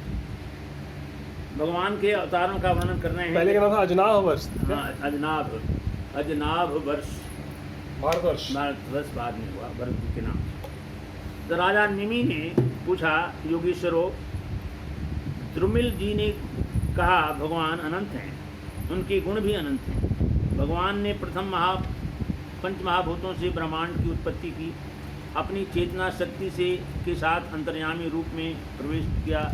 यह ही नारायण का प्रथम रूप। उन्होंने ब्रह्मा, विष्णु और महेश रूप में उत्पन्न होकर के सृजन, पालन और संहार किया है। राजा प्रजापति की कन्या मूर्ति धर्म की स्त्री थी। उसके गर्भ से नर नारायण के रूप में अवतार ग्रहण किया था और ज्ञान मार्ग का उपदेश किया। बद्री का आश्रम में कठोर तपस्या करके उनका आचरण किया। भगवान विष्णु ने हंस, दत्तात्रेय, सनकादि, ऋषभदेव के रूप में अवतार ग्रहण किया और ज्ञान मार्ग का उपदेश किया। भगवान ने हयग्रीव का रूप धारण करके मधुकैटभ दैत्य को मारकर वेदों की रक्षा की। 12 अवतार धारण कर पृथ्वी का उद्धार किया। कच्छप अवतार धारण करके अमृत प्राप्त किया। हरि के रूप में गजेंद्र का उद्धार किया। नरसिंह अवतार ग्रहण करके हिरण्याकश्यप को मार डाला। वामन रूप धारण कर पृथ्वी को बलि से छीन करके बलि पर कृपा की। परशुराम से क्षत्रियों का वध कराया। राम रूप धारण करके रावण का संहार किया और लंका का मटिया मेट किया। कल की रूप में धारण कर करोड़ों राजाओं का संहार करेंगे, ये भविष्यवाणी कर दी। कल की रूप धारण करके भगवान करोड़ों राजाओं का संहार करेंगे। बोली वृंदावन बिहारी लाल की जय, बोली आनंद कंद भगवान की जय। अब भगवान श्री कृष्ण ने कहा कि हे उद्धव, तुम तो परिवारों का प्रेम छोड़कर मुझसे चित्त लगाकर समदृष्टि रखते हुए पृथ्वी पर विचरण करो। अतः आप इसे मेरा ही स्वरूप समझकर ध्यान करना। तुम्हें सांसारिक विपत्तियों तथा मेरे वियोग का कष्ट सता नहीं पाएगा। मैं तुम्हें प्राचीन इतिहास सुनाता हूँ, जिसमें योगी दत्तात्रेय और राजा यदु का संवाद है। एक समय ययाति के पुत्र राजा यदु ने एक अवधूत को देखा। प्रणाम कर पूछा, आपने कर्तव्य भावना से रहित यह सुबुद्धि कहाँ से प्राप्त? आपकी आत्मा आनंद से परिपूर्ण है। अवधूत दत्तात्रेय ने बताया कि मैंने 24 गुरुओं से ज्ञान प्राप्त किया है। तो महर्षि दत्तात्रेय ने 24 गुरु को धारण किया था, वो बता रहे हैं। तो गुरु कौन कौन से हैं? पृथ्वी, वायु, आकाश, जल, अग्नि, चंद्रमा, सूर्य, कबूतर, अजगर, समुद्र, पतंगा, भ्रमर, हाथी, मधुहर्ता, हरिण, मीन, पिंगला, कुरर, बालक, कुमारी, सरकृत, सर्प, मकड़ी और भृंगी, ये 24 गुरु हैं। पृथ्वी इससे सहनशीलता और परोपकार की बातें सीखी। अभी बता रहे हैं 24 गुरु कैसे किया और उन गुरुओं से क्या सीखा। बोलते हैं कि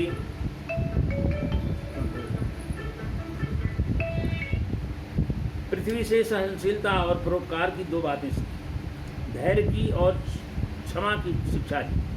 वायु से केवल प्राण रक्षार्थ आधार करना सीखा। सर्वत्र अनासक्ति से आकाश में अखंडता दी।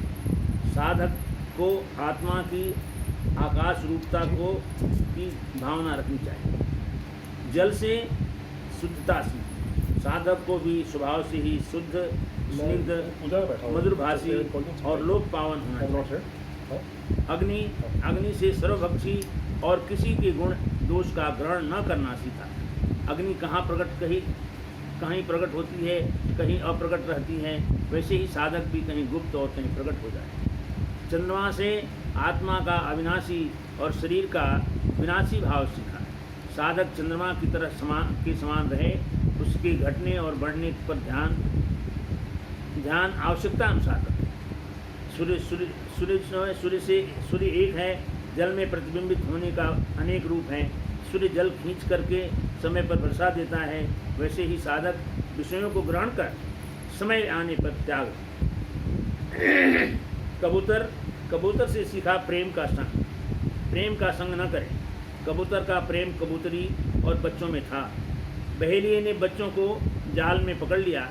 कबूतर और कबूतरी ने प्रेम बस बच्चों के लिए प्राण दे दिए। अजगर के समान सोता रहे। साधक निद्रा रहित होने पर भी सोया हुआ रहे। कहते हैं कि सोता हुआ रहने पर भी, निद्रा रहित होने पर भी सोता हुआ रहे, कर्मेंद्रियों के होने पर भी उनसे कोई चेष्टा न करे। इसका मतलब है कि जैसे हम जागृत तो रहें, सब चीज़ों का आनंद लें, लेकिन आंखें बंद किए रहें और भगवान में अपना चित्त समाहित करके रखें।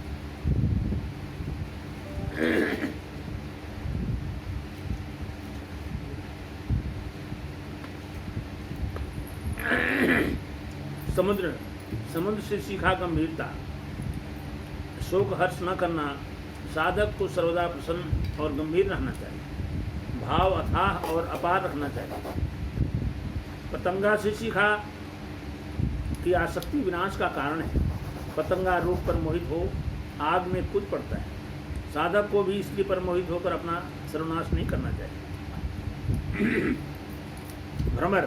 भ्रमर से सीखा कि सभी छोटे बड़े शास्त्रों की सार को ग्रहण करिए। हाथी से सीखा कि सन्यासी पैर से भी स्त्री को स्पर्श न करे, क्योंकि हाथिनी के स्पर्श से हाथी बंधन में फंस जाता है।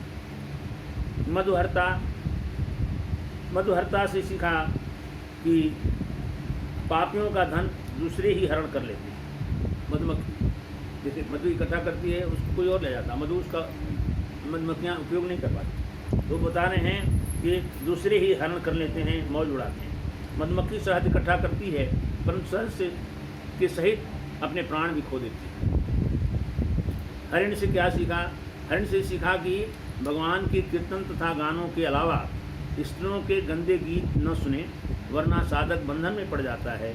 साधक को प्रेम भरी बातों में पढ़कर अपने को नष्ट नहीं करना चाहिए। मछली से सीखा गया।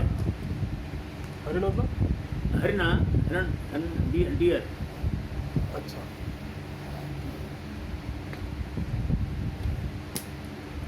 कह रहे हैं कि कीर्तन और गाने में लगे रहिए, लेकिन गंदी चीज़ों का श्रवण और मनन न करिए, इससे बंधन में फंस जाते हैं। मछली से शिक्षा लिया कि चटोरी जवान से बचना चाहिए। कांटे में लगे मांस को ग्रहण करने के लिए मछली मर जाती है। साधक को भी लालच नहीं करना चाहिए। रसेंद्रियों पर विजय प्राप्त कर लेना चाहिए, अन्यथा जीवन को जल्दी खो देना पड़ेगा।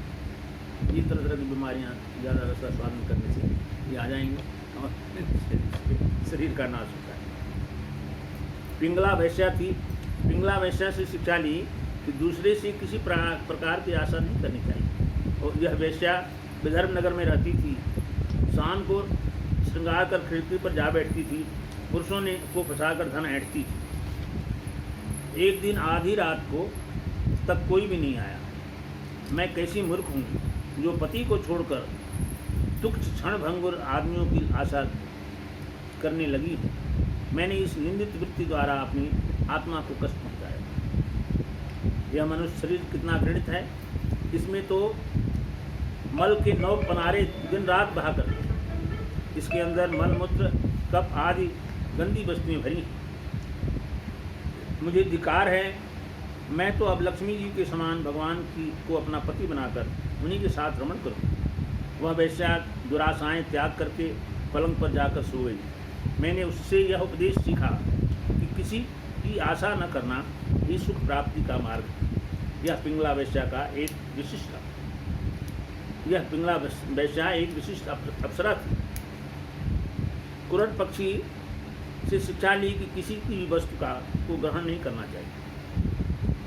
कुररी पक्षी होती है, बताते हैं जो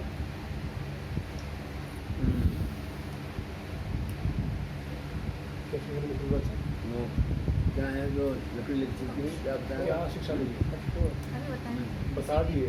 हारी हारी हारी लकड़ी लेकर के उसी पर जो बैठ चीज़ के आपकी नहीं है वो ग्रहण नहीं करनी। ग्रहण नहीं करना। हर वैसा लकड़ी ले रहा हाँ? संग्रह नहीं करना चाहिए और उस पर तो लकड़ी ले रहा उससे आशा नहीं रखनी चाहिए। बालक से शिक्षा ली कि मान अपमान तथा चिंता का त्याग करना चाहिए। इस जगत में दो ही प्रकार के साधक परमानंद में मग्न रहते हैं, एक तो भोला भाला बालक और दूसरा गुणातीत हो गया। वो अपना मस्त रहता है, जो मिला खा लिया, जहाँ मिला वहाँ सो लिया, जहाँ मिला जैसे रह लिया। तो उस तरह से कुमारी से शिक्षा ली कि संसार में अकेले ही विचरते रहना चाहिए।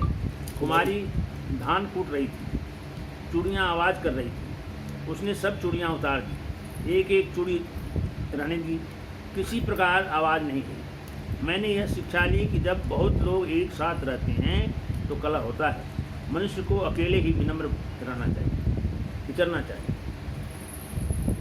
सरकृत से शिक्षा ली कि चित्त की एकाग्रता होना आवश्यक है। सरकृत एक बार बाण की नोक तीक्ष्ण करने के लिए चित्त लगाए हुए था। उसी समय धूमधाम से राजा की सवारी निकल पड़ी, परंतु उसे मालूम ही नहीं पड़ा।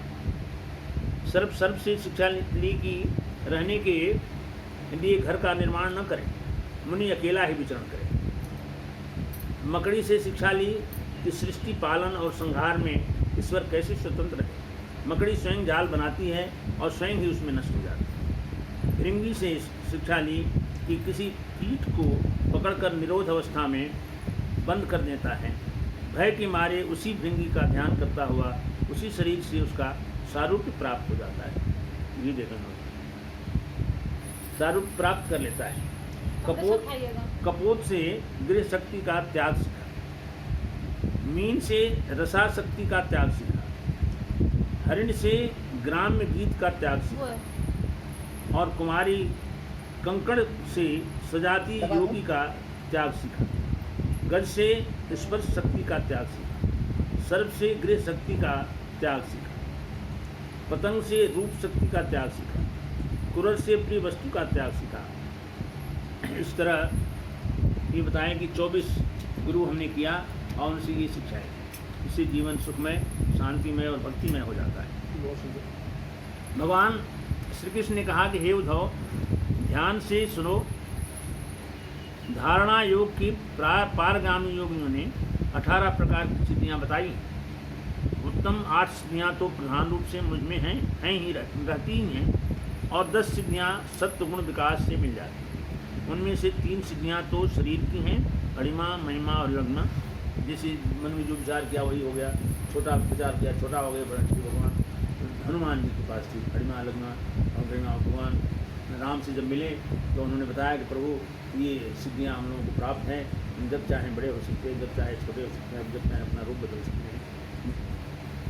और भगवान को अपने कंधे पर बिठा के लिए, जब भगवान ने बोला कि भाई हम 2 लोगों को आप कैसे लेके जाओगे, बोले नहीं प्रभु पहाड़ बहुत ऊंचा है, यहाँ जाने में बहुत कष्ट होगा, आप दोनों हमारे कंधे पर चल जाओ, मैं लेकर के आप चल ऋषिमुख पर्वत पर चल जाओ। तो बोले कि अणिमा, महिमा और लग्ना ये इंद्रियों को एक सिद्धि प्राप्त होती है।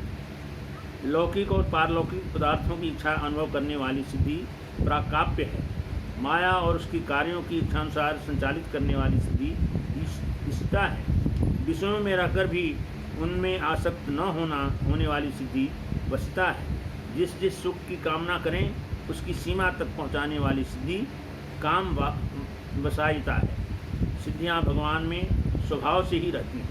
अन्य 10 सिद्धियां हैं भूख, प्यास, शोक, मोह, जरा और मृत्यु। दूर में होने वाले शब्द का श्रवण, दूरस्थ पदार्थों का दर्शन, मन में समान देह की भी गति, अविश्व रूप की प्राप्ति, परकाय प्रवेश, स्वेच्छा, मृत्यु, अप्सराओं के साथ देवताओं की किरणाओं का दर्शन, संकल्प सिद्धि, अप्रतिहत आज्ञा, किंतु साधक के लिए ये सब सिद्धियाँ विघ्न कारक बतलाई गई।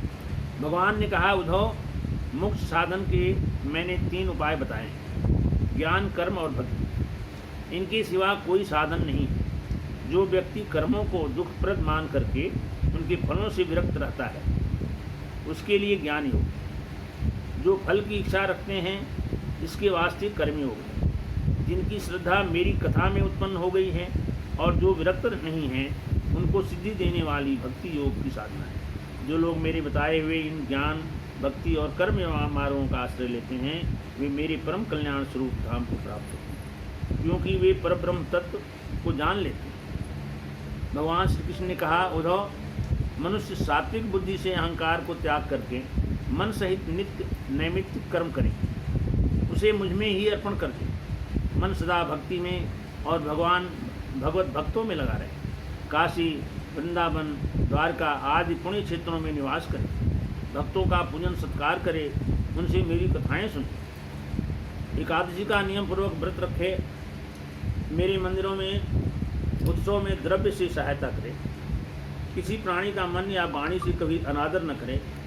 जो मनुष्य श्रद्धा विश्वास से एकांत में इसका मनन करते हैं वह मेरी पराभक्ति प्राप्त करे, कर्म बंधनों से शीघ्र ही मुक्त हो जाते हैं।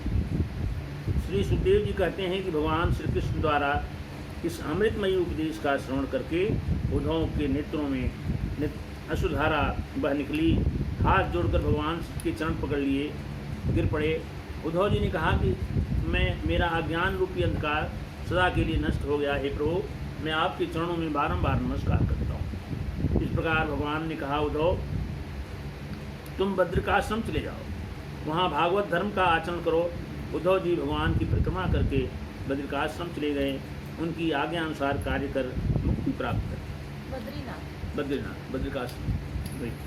श्री सुखदेव जी कहते हैं कि भगवान श्री कृष्ण ने उद्धव जी को कहा कि इस संसार में ऐसे सत्पुरुष नहीं मिलते जो दुष्ट मनुष्यों को की कड़वी वाणी से विधे हुए अपने हृदय को संभाल सके। इस विषय में महात्मा लोग एक प्राचीन इतिहास कहते हैं, वह सुनो। एक भिक्षुक को दुष्टों ने बहुत सताया, उसी का वर्णन निम्नलिखित है।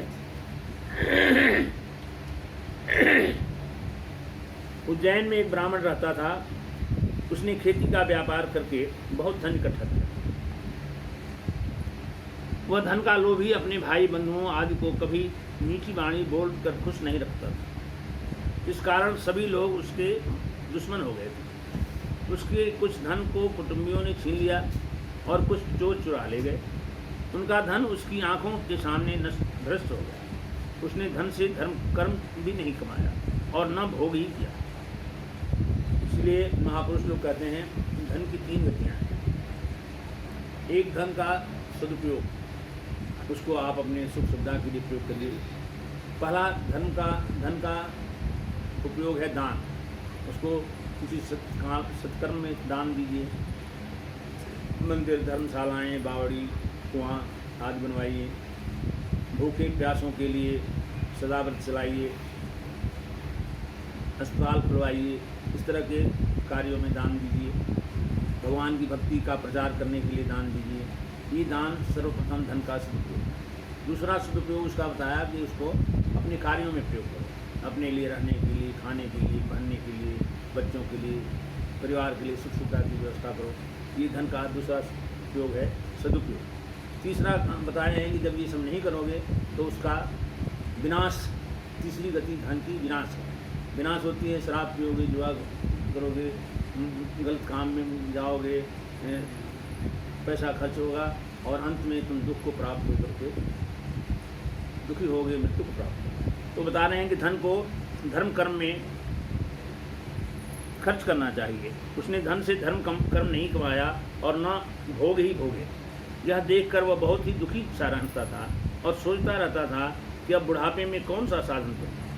इसमें संदेह नहीं कि भगवान मुझ पर प्रसन्न हैं, तभी तो उन्होंने मुझको इस दशा में पहुंचाया है और मुझे जगत के प्रति यह दुख बुद्धि वैराग्य दिया है।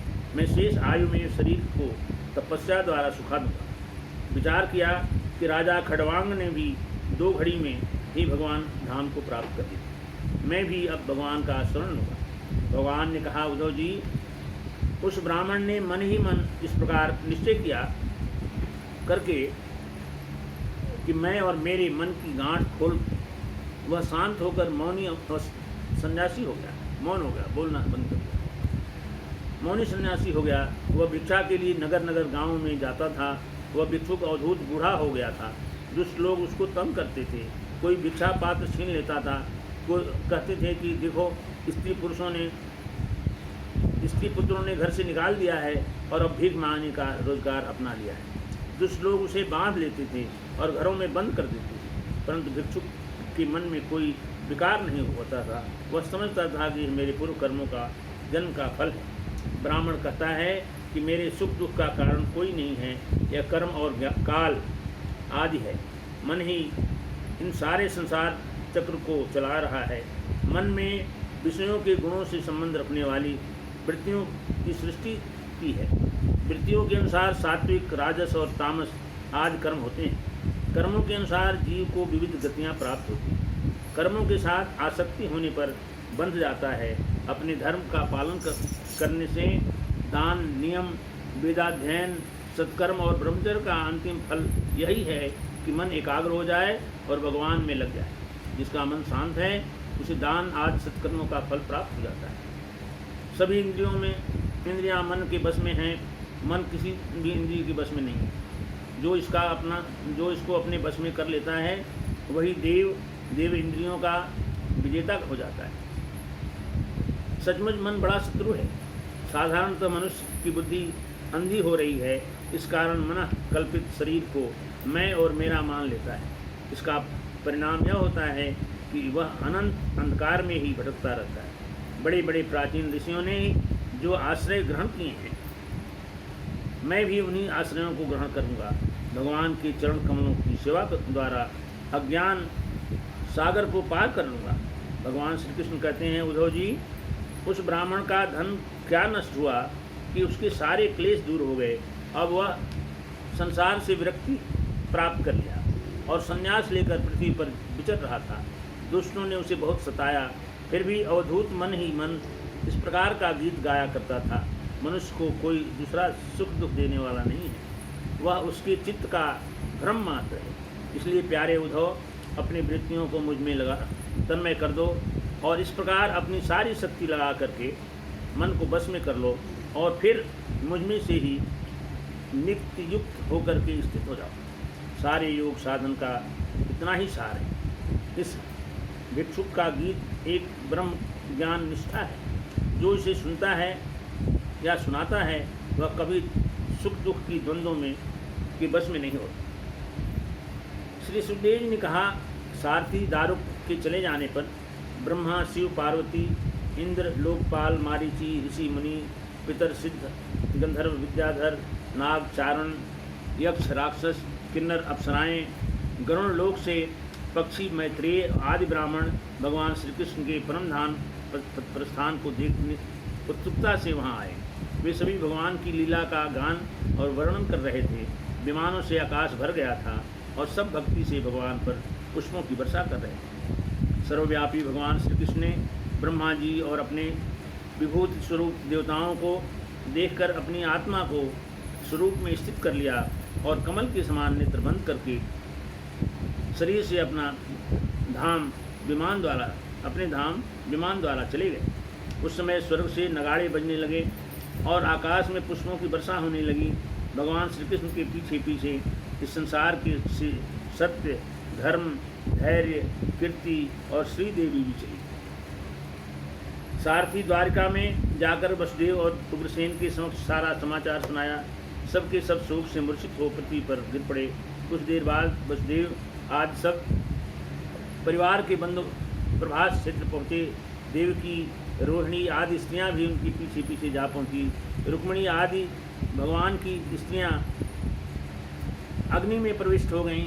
अर्जुन ने सबको सांत्वना दी और मृतकों का लौकिक संस्कार किया। इधर भगवान ने अपने धाम में जाने के बाद द्वारकापुरी समुद्र में डुबो दिया। केवल भगवान का दिव्य भवन शेष रहा, भगवान जहाँ सर्वदा निवास करते थे। अर्जुन बचे हुए स्त्री बाल वृद्धों को इंद्रप्रस्थ ले गए। श्री कृष्ण के प्रपौत्र अनिरुद्ध के पुत्र वज्र का ब्राह्मणों द्वारा राज्याभिषेक करा दिया।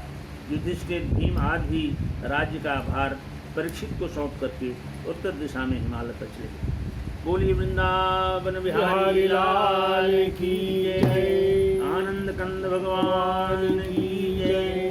बोलिए वृंदावन बिहारी लाल की जय। श्रीमन नारायण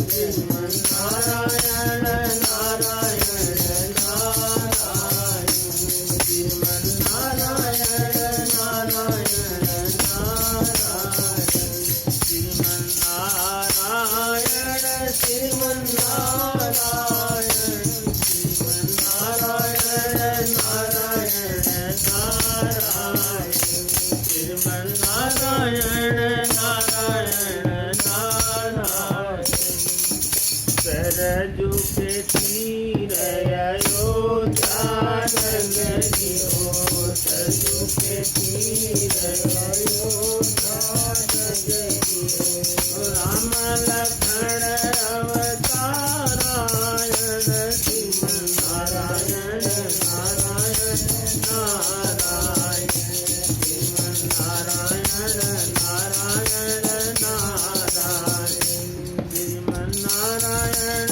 नारायण नारायण श्रीमन नारायण नारायण नारायण देवरी के बेर सुदामा के तंदुल देवरी के बेर सुदामा के तंदुल रुचि रुचि भोग लगायन श्रीमन नारायण नारायण नारायण श्रीमन नारायण नारायण नारायण बोली वृंदावन बिहारी लाल की जय। अब की टेर हमारी राखो लाज गिरधारी अब की टेर हमारी लाज राखो गिरधारी टेर हमारी लाज राखो गिरधारी जैसी लाज रखी भारत की भारत युद्ध मझारी लाज राखो गिरधारी अब की टेर हमारी लाज राखो गिरधारी सारथी हो के रथ को हाँको चक्र सुदर्शन धारी धन सारथी हो